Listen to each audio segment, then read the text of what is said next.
अथवा के लिली सासू लोटा द तुअनिया चली रे भैली न सासू गंगाया सननवा चली रे भैली न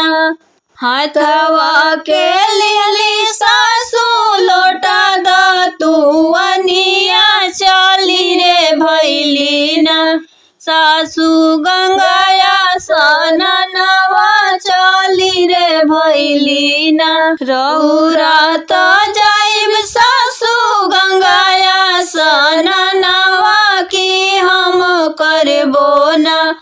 सासू जीविया के बरबिया छै हम करबो न रहुरा त जाइब सासू गंगाया सननवा की हम करबो न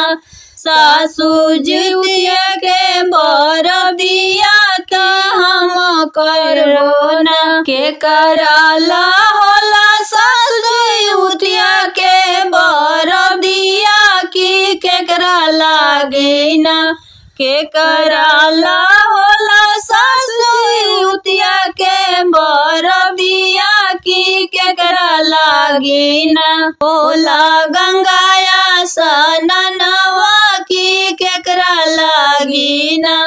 होला गंगाया सननवा की केकरा लागे न उतवाला लागी बाहू जीवतिया बरतिया धर्म लागी न पुतला गंगाया सननवा धर्म लागी न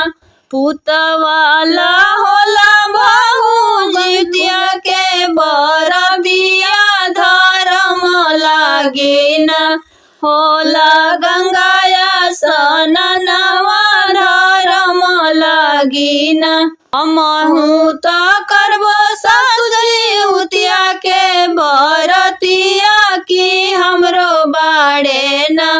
हमहू त करबो सासुजी उतिया बरतिया के हमरो बाड़े न सासू पुतवा से धियावा से हमरो बाड़े न सासू पुतवा से धियावा से हमरो बाड़े न उनकर त होई है सासू लमहर उमरिया का खेलत रही है न सासू हमारो या चरावा से खेलत रही है न